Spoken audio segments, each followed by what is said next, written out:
General equation of circle RD. Sharma class 11th math. तो general equation of circle का मैं introduction कुछ point बताऊंगा जिसके कॉन्सेप्ट के हेल्प से एक्सरसाइज 24.2 का क्वेश्चन आप लोग इजी वे में कर पाएंगे। तो ये इजी वे में तभी आप कर पाइएगा जब मैं जो बोलूँ वो करिए। क्यों? जब आप एक्सरसाइज ये जब कर रहे हैं ना तो एक्सरसाइज 24.1 वो एटलीस्ट ये आपका हो चुका होगा। इंट्रोडक्शन एटलीस्ट देख ले वहाँ से जाके, तो प्लेलिस्ट में ये डाला हुआ है वीडियो इंट्रोडक्शन पार्ट एक्सरसाइज 24.1 का, देख लीजिए। तो ऐसे भी आप सर्कल पढ़ रहे हैं तो इंट्रोडक्शन क्यों पढ़िएगा, सॉल्यूशन भी तो कर लिए होंगे आप लोग। तो वहाँ पे मैं आपको डिराइव करके कुछ कॉन्सेप्ट भी बताया कि सर्कल का इक्वेशन कैसे निकल के आते हैं। सारा कॉन्सेप्ट अच्छे से आप लोग जान गए होंगे, तभी आप इसी पार्ट को देखिएगा। तो वहाँ पे मैं आप लोग को जनरल फॉर्म ऑफ इक्वेशन आप लोग को पढ़ाया था। क्या? X square plus y square plus 2gx plus 2fy plus c equal to 0। ये है क्या? इसको बोलते हैं general form of equation of circle. वहाँ पे बताया था कि ये जो आता है एक्चुअली कहाँ से आता है। तो जो स्टैंडर्ड फॉर्म है ना सर्कल का equation, standard form of equation of circle, वो क्या है? x माइनस एच का whole square plus y minus k का whole square equal to r square. इसको स्टैंडर्ड बोलते हैं कि कुछ भी सेंटर मान लिए h और k तो उसका इक्वेशन क्या होता है। तो इसी से मैं ये जनरलाइज फॉर्म लेके आ गया। ठीक है, तो या तो आप ये इक्वेशन बोलिए या ये बोलिए, दोनों एक ही है। ये आया है इसी से, तो अलग अलग तो है नहीं। तो जब हम लोग क्वेश्चन करेंगे एक्सरसाइज में तो ये मिला किस लिए, ताकि मुझे कैलकुलेशन क्या हो जाए, इजी हो जाए। इससे भी आप बना सकते हैं क्वेश्चन, लेकिन थोड़ा कॉम्प्लिकेटेड हो जाएगा। इससे बनाइएगा तो वैल्यू पुट करते हुए भी लास्ट में यही लाना होगा आपको। तो इसको यूज करके फिर ये लाइए, फिर उसको फिर सिंप्लीफाई करिए। बात एक ही चीज़ है। तो मुझे जब ये मिल चुका है आधा रास्ता पार करके, तो वो आधा रास्ता वाला ये अपनाएंगे ना। क्यों शुरू से स्टार्टिंग से चले। चलिए अब स्टार्ट करते हैं। तो ये जनरल इक्वेशन ऑफ आपको फॉर्मूला मालूम है, तो इसको सी को उधर ट्रांसफर कर दीजिए। तो x square plus y square plus 2gx plus 2fy equal to minus c. अब मैं क्या करने जा रहा हूँ, दोनों तरफ एडिंग बोथ साइड क्या ऐड करने जा रहा हूँ, तो g square plus f square. तो ये है क्या, तो कोई एक आर्बिट्रेरी कांस्टेंट मान लिया हूँ। तो कांस्टेंट तो कुछ भी हो सकता है ना, तो वो कांस्टेंट हम दोनों तरफ ऐड करने जा रहे हैं। तो x square plus y square plus 2gx plus 2fy, और ये दोनों ऐड करते हैं g square plus f square equal to minus c. पहले से है, इसमें भी हमको ऐड करना है g square plus f square. ऐसा ऐड करने से क्या होगा, एक्स स्क्वायर इस जी स्क्वायर और इस 2gx को मिला दीजिए, तो क्या बनेगा, x प्लस जी का होल स्क्वायर। देखिए बन रहा है ना, ध्यान से देख लीजिए। फिर इसको और इसको ऐड करेंगे, ये दोनों को, तीनों को, तो इससे बनेगा y प्लस एफ का whole square equal to minus c plus g square plus f square. Now अब हम क्या करेंगे, इसको कंपेयर करेंगे किसके साथ, यही स्टैंडर्ड फॉर्म ऑफ इक्वेशन के साथ। नाउ कंपेयरिंग विथ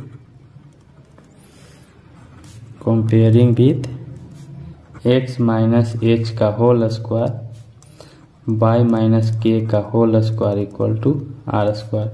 और ये है क्या, तो स्टैंडर्ड फॉर्म ऑफ इक्वेशन है, standard form of equation of circle. जब इसको कंपेयर करिए तो देखिए जी किसके इक्वल है, माइनस एच के, समझ में आ रही है ना बात। तो यहाँ पे जो सेंटर माने हैं इसके अकॉर्डिंग एच के, तो ये हो जाएगा क्या माइनस जी,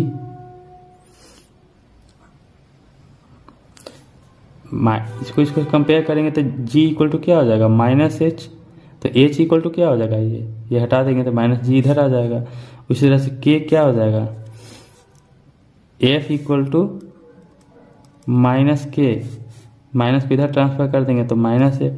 तो सेंटर इस स्टैंडर्ड फॉर्म में एच के लेते हैं, लेकिन अब जब ये यूज करेंगे तो माइनस जी और माइनस एफ क्या मिलेगा देगा मुझे सेंटर देंगे। तो रेडियस से कंपेयर करूं तो आर स्क्वायर इक्वल टू क्या मिल गया, ये दोनों को पहले लिख देता हूं g square plus f square minus c, square को ट्रांसफर करिए तो क्या हो गया g square plus f square minus c का अंडर रूट। तो ये रेडियस मिल गया और ये सेंटर मिल गया।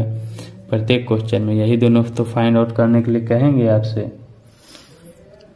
ठीक है। चलिए, तो आप कुछ पॉइंट नोट करने वाली बात है जब हम इसमें और सी में कंपेयर करेंगे, नोट लिखते जाइएगा। फर्स्ट क्या है, यदि जी स्क्वायर प्लस एफ स्क्वायर ये दोनों का सम, ये आर्बिट्रेरी कांस्टेंट ही है, और सी भी क्या है तो सी भी यहाँ पे आर्बिट्रेरी कांस्टेंट ही है। तो ये जो दिया हुआ है ये जनरल इक्वेशन, इसी को हम लोग बोलते हैं क्वाड्रेटिक इक्वेशन भी बोलते हैं, एक्स स्क्वायर वाई स्क्वायर के टर्म में, जिसमें एक ऐसा क्वाड्रेटिक इक्वेशन है जिसमें तीन आर्बिट्रेरी कांस्टेंट है जी एफ और सी। तो जब ये आर्बिट्रेरी कांस्टेंट का सम सी से बड़ा हो तो बोलेंगे कि रेडियस जो होगा रियल होंगे। यदि इक्वल आ जाए सी के तो रेडियस क्या हो जाएगा जीरो आ जाएगा। तो जब रेडियस जीरो है तो इसलिए उस सर्कल को क्या बोलेंगे पॉइंट सर्कल। पॉइंट किसको डिफाइन जानते हैं, पॉइंट नो डायमेंशन।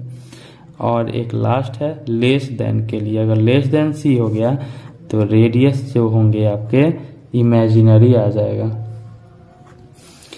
तो जब इमेजिनरी है तो इसलिए बोलते हैं इसको इमेजिनरी सर्कल, ठीक है। चलिए, आप जो सेंटर मिले हैं उसको और अगर मैं अच्छे से सिंप्लीफाई करना चाहूँ तो ताकि जब क्वेश्चन बनाए सॉल्व करें तो मुझे इजी वे में बन जाए। तो यदि मैं यहाँ पे बोल रहा हूँ कि ये जनरल इक्वेशन हमको मिला है x square plus y square plus 2gx plus 2fy plus c equal to 0, ये मिला है। और सेंटर जो मैं अभी निकाला ये क्या निकाला माइनस जी और माइनस एफ।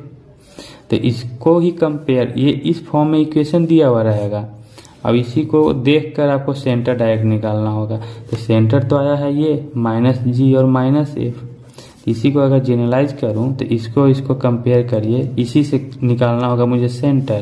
तो मैं बोल सकता हूं minus coefficient of x, x का कोफिशिएंट डिवाइडेड बाई 2 है ना, वही चीज आ जाएगा ना, माइनस जी आ जाएगा।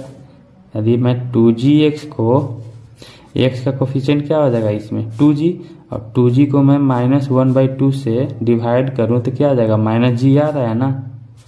उसी तरह से मैं माइनस एफ को क्या लिख सकता हूं minus coefficient of y upon 2। तो इस तरह से हम लोग सेंटर निकाल सकते हैं। तो रेडियस का जो फॉर्मूला भी है इसी तरह से निकाल सकते हैं। रेडियस का जो अभी निकाला ये अंडर रूट में जी स्क्वायर, तो माइनस जी है ये और ये प्लस में लेना तो इसको स्क्वायर कर दीजिए, minus coefficient of x upon 2 का होल स्क्वायर। फिर क्या है एफ, तो एफ की जगह ये है निगेटिव है तो क्या दिक्कत है, निगेटिव का स्क्वायर ले लेंगे। तो minus coefficient of y upon 2 का होल स्क्वायर, क्या बच गया माइनस सी, और सी क्या है कांस्टेंट टर्म है, तो जो भी इस फॉर्म में रहेगा ये यहाँ पे कांस्टेंट टर्म दिए हुए रहेंगे, तो माइनस कांस्टेंट। ये थे कॉन्सेप्ट। चलिए अब एक्सरसाइज स्टार्ट करते हैं। और एक्सरसाइज से देखते हैं क्या क्या निकालना। जैसे एक्सरसाइज 24.2 का क्वेश्चन नंबर फर्स्ट अगर देखें तो क्या निकालना है, सेंटर का कोऑर्डिनेट निकालना है और रेडियस निकालना है। वो जनरल इक्वेशन आपको दिए हुए हैं, x square plus y square plus 6x minus 8y minus 24 equal to 0। तो सेंटर का कोऑर्डिनेट अगर निकालना है तो यही तो बताया हूँ, सेंटर का कोऑर्डिनेट निकालने का फॉर्मूला। तो minus coefficient of x, coefficient of x क्या है 6, तो माइनस 6/2। कोफिशिएंट ऑफ वाई है -8 और माइनस पहले से है तो माइनस माइनस प्लस 8/2। इसको सॉल्व करिएगा तो -3 और 4 सेंटर का कोऑर्डिनेट आ जाएंगे। रेडियस इसी तरह से अगर निकालूं, देखिए ये था माइनस कोफिशिएंट ऑफ x/2 कितना आया था -3, और -3 का स्क्वायर करेंगे तो 9। माइनस कोफिशिएंट ऑफ y/2 इसका वैल्यू निकाला कितना 4, अब 4 का स्क्वायर करेंगे तो 16 माइनस कांस्टेंट टर्म इसमें कितना है -24 है। माइनस तो पहले से है, माइनस यहाँ है ना, और कांस्टेंट टर्म है क्या -24, दोनों को करेंगे तो +24 का अंडर रूट। इसको आप ऐड करें तो 15 और 9 और 4 49 आएगा, और इसको अंडर रूट कितना आ जाएंगे 7। तो सिंपल था। तो 24.1 में फर्स्ट क्वेश्चन में टोटल कितने क्वेश्चन है, first second third fourth 4 question है। एक करवा दिया मैं, एक और करवा देता हूँ, थोड़ा दूसरे टाइप का लग रहा है तो हो सके तो बहुत सारे बच्चे से ना बने। क्वेश्चन नंबर थर्ड, तो उसके पहले आप नोट कर लीजिए, नेक्स्ट आगे देखते हैं।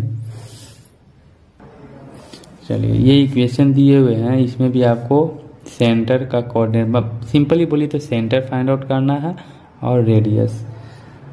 तो इसको सॉल्व करते हैं। पहले 2 एलसीएम ले लूँ तो x square plus y square, 2 इससे मल्टीप्लाई करेंगे तो 2x कॉस थीटा, 2 से इसको किया था 2y साइन थीटा, 2 से इसको मल्टीप्लाई किया तो -8, 2 जो एलसीएम रहा उधर मल्टीप्लाई करूँगा तो 0, 2 × 0 0। नाउ सेंटर का जो फॉर्मूला था वो लिख देते हैं direct, minus coefficient of x/2 minus coefficient of y/2। तो कोफिशिएंट ऑफ x है क्या 2 cos थीटा, तो -2 cos थीटा/2। y का कोफिशिएंट ये नया लेके 2 sin थीटा लेंगे, 2 sin थीटा किसके साथ माइनस के साथ /2। इसको सॉल्व करेंगे तो minus cos theta minus sin theta, ये आपका सेंटर आ गए। तो रेडियस निकाले था इसका स्क्वायर, ये आया है कितना -cos थीटा, तो -cos थीटा का स्क्वायर cos स्क्वायर थीटा, ये इसका स्क्वायर था रेडियस में, तो ये आया -sin थीटा, तो -sin थीटा का स्क्वायर करेंगे तो sin स्क्वायर थीटा। x ये हो गया ना, तो माइनस यही था ना, माइनस सॉरी क्या था फॉर्मूला भी दिमाग में रखिए, g square plus f square minus c का अंडर रूट था, यही था रेडियस का फॉर्मूला। जी वही आ गया, एफ आ गया माइनस सी, देखिए सी का स्क्वायर नहीं माइनस सी, तो कांस्टेंट क्या है यहाँ पे -8 है, माइनस पहले से है तो माइनस माइनस +8। ये जानते हैं कि 1 होता है, अंडर रूट में होंगे, 1 + 8 9 का अंडर रूट कितना आ जाएगा 3 आ जाएंगे, आपका आंसर आ गया। ठीक है, और फोर्थ भी मैं करवा देता हूँ जल्दी से, अगर प्रॉब्लम हो रहे होंगे आपको तो। इसमें ना कोई कांस्टेंट टर्म है नहीं, इसलिए मैं करवा दे रहा हूँ, बस इतना ही है। इसमें आपको सेंटर और रेडियस फाइंड आउट करना है। तो सेंटर का क्या है अभी वही तो बताया, minus coefficient of x/2 minus coefficient of y/2। तो x का coefficient minus minus minus plus a/2 minus minus plus y का कोफिशिएंट b, ये b अपॉन 2, ये सेंटर आ गया। रेडियस, तो रेडियस अंडर रूट इसका स्क्वायर, तो a स्क्वायर बाई 4, फिर इसका स्क्वायर b स्क्वायर अपॉन 4, यही g स्क्वायर, ये g है और ये f है, तो स्क्वायरिंग ले लिया या इसके अनुसार। माइनस c, कोई कांस्टेंट टर्म है इसमें क्या? नहीं है, तो नहीं लेंगे। 0 खत्म, कैंसिल करिए कहानी। इसको एलसीएम लेके सॉल्व करूं तो आ जाएंगे a square plus b square का अंडर रूट, 4 का भी अंडर रूट आएगा, तो 4 का अंडर रूट बाहर निकल के आएगा क्या? 2। ये आपका आंसर आ गया। तो क्वेश्चन में एक ही छोड़ दिया मैं, सेकेंड क्वेश्चन आप खुद से कर लीजिए, ठीक है ना। आगे बढ़ते हैं, क्वेश्चन नंबर सेकेंड। देखिए क्या है सेकेंड में। क्वेश्चन यहाँ पे लिख नहीं रहा हूँ, लेकिन मैं बोल दे रहा हूँ क्या है question second. Find the equation of the circle passing through the point. Simple, एक सर्कल का इक्वेशन निकालना है क्वेश्चन नंबर फर्स्ट में, और फर्स्ट का वो पॉइंट दिए हुए हैं क्या क्या? 5, 7, 8, 1 एंड 1, 3। तो एक सर्कल का इक्वेशन निकालना है, और ये जो सर्कल है इस तीनों पॉइंट से पास हो रहे होंगे। तो सपोज मैं मान लेता हूँ कोई 3 पॉइंट है, इसको P मान लिया, P का कोऑर्डिनेट है सपोज ये 5, 7, Q 8, 1, Q एक R ले लिया 1, 3। तो 3 पॉइंट से जब पास हो रहे हैं उसका इक्वेशन कैसे निकलेगा सर्कल का? सिंपल है, क्या करेंगे जानते हैं हम लोग। जनरल इक्वेशन क्या है? तो x square plus y square plus 2gx plus 2fy plus c equal to 0। ये जनरल इक्वेशन हम लोग जानते हैं by general equation of circle. तो अब ये जो जनरल इक्वेशन है हर सर्कल को सेटिस्फाई करेगा इक्वेशन, तो ये इक्वेशन इस सर्कल को भी तो सेटिस्फाई करना होगा। हाँ, तो जब जान रहे हैं कि चलिए ये जो सर्कल है उसका इक्वेशन ये है, तो पॉइंट P इस सर्कल पे लाई कर रहा, Q भी लाई कर रहा, R भी कर रहा है। तो जो P का जो पॉइंट होगा Q का और R का इस सर्कल पे लाई कर रहा है, और सर्कल का इक्वेशन ये है, तो ये सारा पॉइंट इस इक्वेशन को सेटिस्फाई करेगा। तो अगर P से अगर value x y value put करूंगा तो एक इक्वेशन मिलेंगे, Q को सेटिस्फाई करूंगा तो उसका एक इक्वेशन आएगा, इससे भी एक इक्वेशन, 3 इक्वेशन आएगा, 3 अननोन रहेंगे, उसको सॉल्व करिएगा, आंसर आपका आ जाएगा। कैसे देखते हैं नाउ। तो मैं बोलूंगा पॉइंट P जिसका कोऑर्डिनेट है 5, 7 लाई ऑन सर्कल, इसको इक्वेशन फर्स्ट मान लेते हैं। सो इट मस्ट सेटिस्फाइड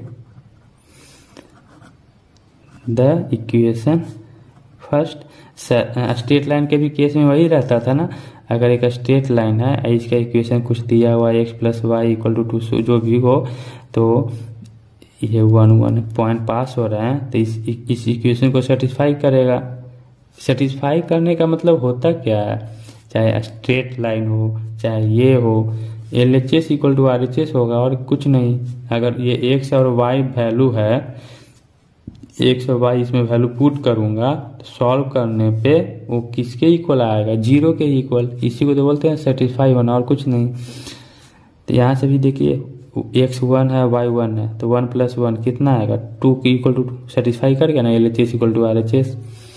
यही है सेटिस्फाई करने का मतलब। तो x पता है 5 है, तो 5 का स्क्वायर 25, y है 7, 7 का स्क्वायर 49, 2gx, x है 5, तो 5 2 जा 10, 10g, फिर 7 में y है, तो 7 2 जा 14, 14f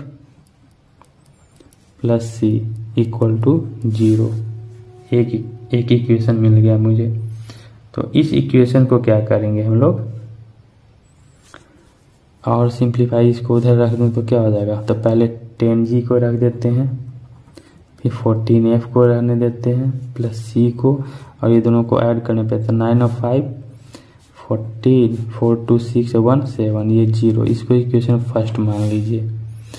नाउ सिमिलरली यही स्टेटमेंट लिखेंगे q के लिए, 4 q के लिए लेंगे तो इसमें वैल्यू पुट करें, 8 है और क्या है 1 है, तो x है और ये y है। वैल्यू पुट करिए तो 8 का स्क्वायर 64, 1 का स्क्वायर 1, 2g 8, x है ना 8 तो 8 2 जा 16g, y है 1 तो 1 into 2 2f plus c equal to 0।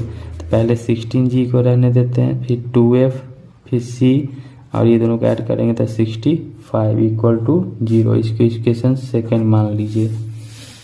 Now 4 point r, similarly 4 point r के लिए स्टेटमेंट लिखेंगे और r का जो वैल्यू है x और y, इसमें वैल्यू पुट करके सेटिस्फाई करवाऊंगा।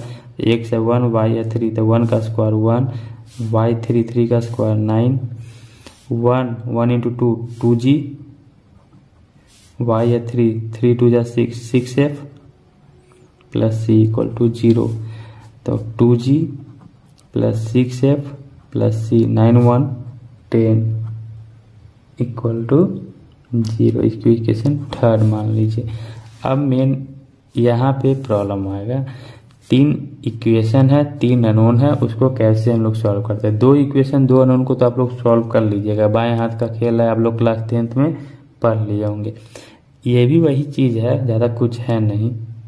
तो कैसे सॉल्व करें, यहाँ से c को आप निकाल सकते हैं। c इक्वल टू क्या हो जाएगा, सबको उधर ट्रांसफर करिए तो -65 -16g -2f। यहाँ से भी c का वैल्यू निकाल सकते हैं तो c इक्वल टू उधर जाएगा तो -74 -10g -14f। ये दोनों को इक्वेट कर दीजिए। सी LHS इक्वल तो RHS भी क्या हो जाएगा इक्वल। तो 3 इक्वेशन तक ले लिए तो इसको सॉल्व करते हैं। सॉल्व, अब एक और समीकरण लिखिए, एक और लिखिए, फिर वहाँ लिखिए, मैं शॉर्टकट बता दे रहा हूँ ना। तो -65 -16g -2f equal to -74 -10g -14f। इसको सॉल्व करूँ तो g को इधर ले आए, 10g तो -6g, इसको ले जाते प्लस -2 पहले से था, प्लस होता प्लस 12f, इसको उधर लेके जाइए तो 65 प्लस हो जाएगा तो बचेगा क्या 9, माइनस में ये रहने देते हैं इतना। फिर इसको करिए, तो इसको तो किया हुआ है पहले से, है ना। हम सॉल्व करने जा रहे हैं, solving first and third. c का वैल्यू तो निकला हुआ है यहाँ से ना, क्या है ये, c equal to -74 -10g -14f। इससे c का वैल्यू आएगा -10 -2g -6f। तो इसको इक्वेट करिए तो -74 -10g -14f। LHS इक्वल है तो RHS भी इक्वल हो जाएंगे, -10 -2g -6f। -2g को इधर लाइए तो प्लस में हो जाएगा तो बचेगा -8g, -6 को इधर लाइए तो प्लस में होगा तो बचेगा क्या -8f। -10 पहले से इधर जाएगा तो प्लस, तो बचेगा 64। इसको इक्वेशन ए मान लेते हैं, इसको इक्वेशन बी मान लेते हैं, दोनों को अब सॉल्व करते हैं। तो -6g + 12f equal to -9 -8g -8f equal to 64। अब क्या करूं इसमें, 6 4 जा 24, इसको 4 से मल्टीप्लाई करिए, 8 3 जा 24, इसको 3 से, तो ये हो जाएगा -24g 12 4 जा 48f -36, 3 से मल्टीप्लाई किया तो -24g, 8 3 जा 24 तो -24f। इसको किया 64 था ना, तो 4 3 जा 12 18 और 19। इसको दोनों साइन सेम है तो सब्ट्रैक्ट करिए, तो सब्ट्रैक्ट करेंगे तो ये माइनस प्लस में हो जाएगा, माइनस प्लस में हो जाएगा, ये माइनस में हो जाएगा, ये कैंसिल हो जाएगा। ऐड करिए 8 4 12 4 2 72f, ये माइनस में 6 2 जा 8 9 10 12 2 माइनस में इसको सॉल्व करेंगे तो एफ आ जाएगा -228/72। अब आप देखते हैं क्या आता है। 1 1 4 2 से कैंसिल कर रहा हूँ, फिर 36, फिर 2 से करेंगे 5 और 7 ये 18, 3 से तो 3 1 19 और ये 6 माइनस के साथ था तो एफ आपका आ गया -19/6। ये वैल्यू इसमें पुट करिए एफ का वैल्यू तो आपको जी आएगा, तो जी आ जाएगा आपका। अब आप खुद से सॉल्व करिएगा -29/6, ये जी का भी वैल्यू आ गया। तो अब सी का वैल्यू कैसे निकाले, तो सी इतना सारा तो निकाल के लाए हैं ना, ये देखिए इस या तो इसमें वैल्यू पुट करिए या इसमें या फिर इसमें। तो एफ ये वैल्यू जी ये वैल्यू पुट करिएगा तो सी का जो वैल्यू आएगा 56/3। ये सब खुद से सॉल्व करिए। अब इतना तो बस हमें इक्वेशन को कैसे सॉल्व किया जाता है सिंपलेस्ट मेथड बता रहा हूँ। एक का इसमें से सी निकाल लिया, इसमें से सी निकाल लिया, दोनों को इक्वेट कर दिया तो एक इक्वेशन आया। फिर इसमें से भी सी को निकाल के इक्वेट किया तो ये आ गया, बस सॉल्व कर दिया तो जी और एफ आ गया। जी एफ आ गया तो इसी में जी का वैल्यू पुट करिए, एफ का वैल्यू पुट करिए और सॉल्व करिए तो सी का वैल्यू आएगा। अब ये तीनों जब आ गया तो हम इक्वेशन फर्स्ट में वैल्यू पुट करेंगे इसमें। तो x² कहाँ सॉल्व करें, चलिए इधर सॉल्व कर देते हैं। तो x² + y² + 2gx, जी कितना है -29/6, तो 2 × -29/6 × x प्लस 2fy, एफ है कितना तो -19/6 × y, फिर उसके बाद क्या है प्लस सी। अब सी कितना आया है तो 56/3। इसको सॉल्व करते हैं तो जब सॉल्व करेंगे तो ये 3 बार में, यहाँ भी 3 बार में, तो x² + y² -29/3 -19 ये अच्छा x में रह गए, यहाँ पे y है प्लस 56/3 = 0। अब इसको सॉल्व करिए 3 से मल्टीप्लाई करके तो 3x² 3y² -29x -19y + 56 और 3 इधर जगह तो 0। अब ये प्रोसेस तो सही है। अब आंसर सही आए हैं कि नहीं, जैसे मैं चेक कर लेता हूँ। क्वेश्चन नंबर क्या था, सेकेंड का फर्स्ट। तो 3x² 3y² -29x -19y + 50, हाँ आंसर सही है। तो अब ये आपका रिक्वायर्ड इक्वेशन आ गया किसका, सर्कल का। तो एक मेथड में बता दिया 3 इक्वेशन को कैसे सॉल्व किया जाता है। इसके बाद जब भी आगे क्वेश्चन बनाएंगे तो उसमें भी आएगा, बहुत बार आएंगे। 3 इक्वेशन मिलेगा तो कैसे सॉल्व करेंगे, तो वहां पे मैं डायरेक्ट आंसर लिख दूंगा FGC का। सॉल्व खुद से करिए, एक सीख गए ना आप, बाकी आप नेक्स्ट खुद से कर लीजिएगा। देखिए इसको सॉल्व करने में कितना टाइम लगा, तो आगे देखते हैं। क्वेश्चन नंबर सेकंड तो कंप्लीट हुआ, रहने दीजिए, टाइम भी हो गया ½ एन आवर। ठीक है, मिलेंगे नेक्स्ट वीडियो। Thank you.